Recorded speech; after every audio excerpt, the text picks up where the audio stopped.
ne sont pas conformes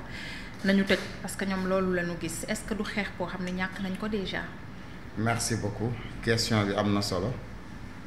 intervention yu jiitu yi aussi bu Omar ak bu Serigne aussi am na solo lool combat bi ñàkk nañ ko wala ñàkkuñu ko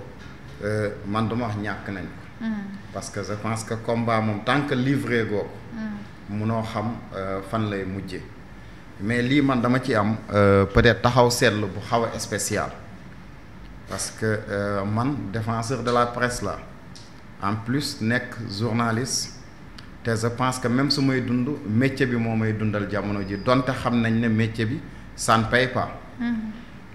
suñu demee ba mun a takk soxna yor famille bi c'est peut-être grâce ak li ñuy am ci métier bi moo ñu permettre ñu am ko. xam nga ñun ñëpp on est d'accord sur un point Serigne mooy le métier du journalisme dañ ko fawee ci Sénégal ñun ñëpp d'accord nañ ci point bi dañ ko fawee ba même quand tu es journaliste gëdd gi nga war a am sax dans ce pays tu ne peux pas l'avoir lan moo tax c'est parce que on a considéré que métier bi maanaam tëjuñu ko dafa ubbeeku képp ku ñëw da ngay dugg te lu waay neex def. amul kubéer de. léegi nag ba ñu demee ba toog ba seetlu gis lu mel noonu ñun la presse ñun ñoo bëgg ñu assainir le métier ñoo bëgg ñu defaraat métier bi comme ñun ñoo bëgg ñu defaraat métier bi dañu soxla ñu defaraat ko waaye même bu ñu soxlaa ñu defaraat ko aussi dafa am ay conditions yu ñuy defaraatee métier xam nga boo seetloo ci samay intervention nee naa la souvent ñun suñu régime yi parfois luy seen problème mooy dañuy yàkkamti dañuy gaawtu la presse tu ne peux pas la réformer tu ne peux pas nga assainir ko ba pare réformer woo texte yi changer woo texte yi Alioune Sall le ministre de la communication moom dafay doxal lu gouvernement bi bëgg te defe naa ne mooy le ministre de la communication waroon na peut-être gën a ubbeeku gën a mun a waxtaan ak ñi ŋànk la presse. lu tax moo wax ko mooy tey code de la presse boo ko jëlee y a 233 articles 233 articles yi amul benn article bu si ne bu média bi fotee autorité bi maanaam le ministre am na sañ-sañ tëj média boobu ministre amul sañ-sañ bi donte le code de la presse nee na la gouverneur wala préfet am nañ sañ-sañu tëj télé bi wala tëj rajo bi wala tëj nangam ak nangam tey moom bu jëlee ne moom day tëj cela veut dire que outrepassé na li mu waroon def je donne l'exemple de Walf TV ba ñu koy tëj ci jamonoy Macky Sall Walfadjri ba ñu demee Cour suprême dafa jox Walf dëgg parce que nee na leen ministre bi amul woon sañ-sañ tëj télé bi pourtant seen patron mu ngi daw ci ginnaaw loolu ba léegi pour ñu jox ko ndàmpaay mais ba tey joxuñu ko donc xam nga quand tu veux réformer en tant que le gouvernement yow du yow yaa war a violer les lois parce que da nga war a fekk ñu violer loi nga ñëw nga teg ay loi yu baax mais comme yow yaay dem di violer loi aussi dafay poser problème man du ma ko jël def ko problème diw wala problème mu diw mais je parle de manière globale tey média reconnu ak non reconnu man dama jàpp ne du état du Sénégal tey moom mooy ne reconnaître naa média diw wala reconnaître ma média diw parce que tous les textes yu nekk dans ce pays là constitution bi dafa am lu mu ci wax te dafa leer li ci constitution bi wax ku si ne am nga sañ-sañ diffuser créer sa média def ci contenu bu la neex donte c'est encadré donc yow am nga sañ-sañ ubbi sa média tey bu arrêté benn liste mu ne lii média définitive la loolu violation de la loi la parce que man mën naa xëy suba mu ne damay créer Ndiaye TV et am naa sañ-sañ créer Ndiaye TV beneen bi mooy ce qui est plus important dans tout ça lu tax ma ne la texte yi il faut que ñu réformer ko suñu bëggee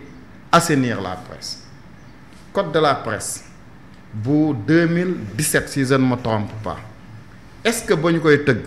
sóoraale nañ woon les web TV for la raison bii web TV yi am xalaatuñ ko woon donc yow tey munoo am lu mel ne Source A TV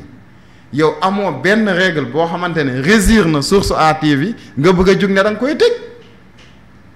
donte Source A TV nee nañ ñoom reconnaître nañ ko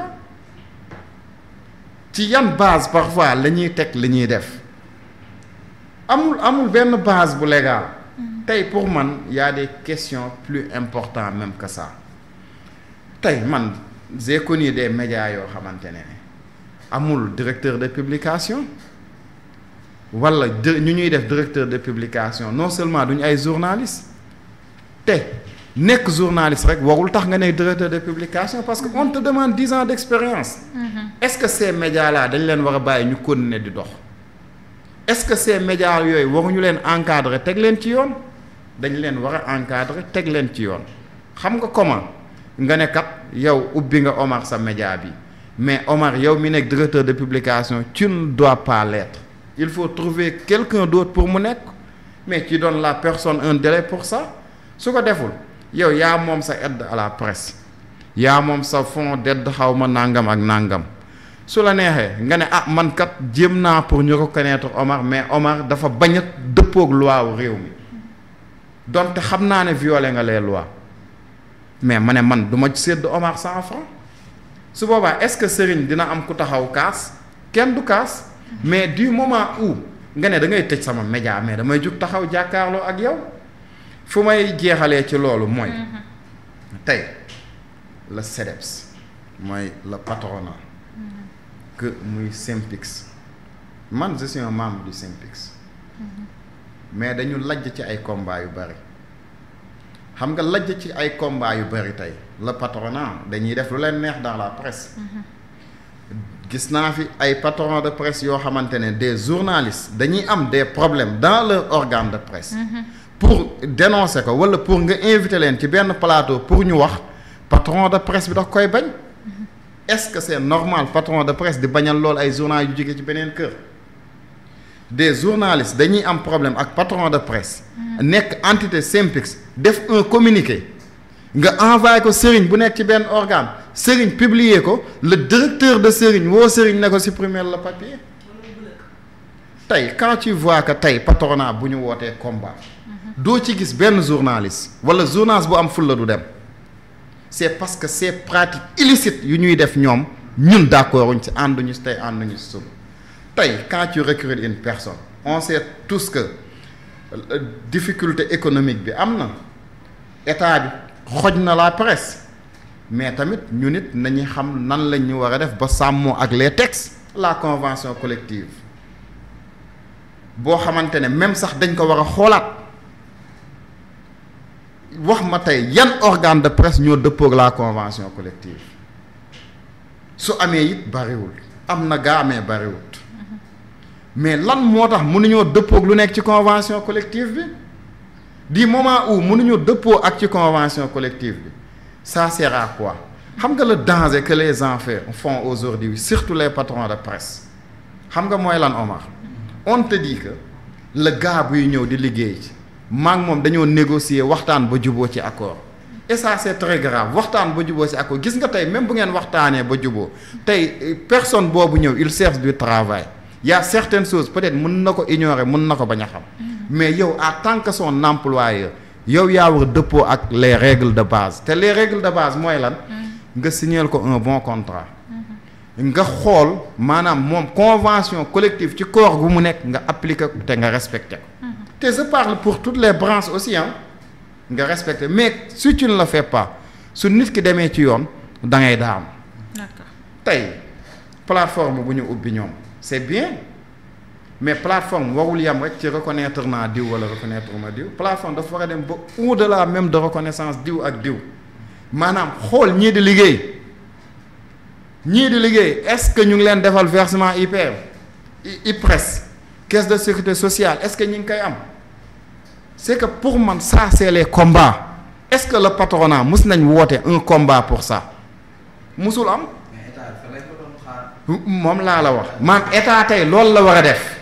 te man ba convention des jeunes reporters ba Diomaye Faye président Bassirou Diomaye Faye recevoir leen pourtant il a souligné tout ça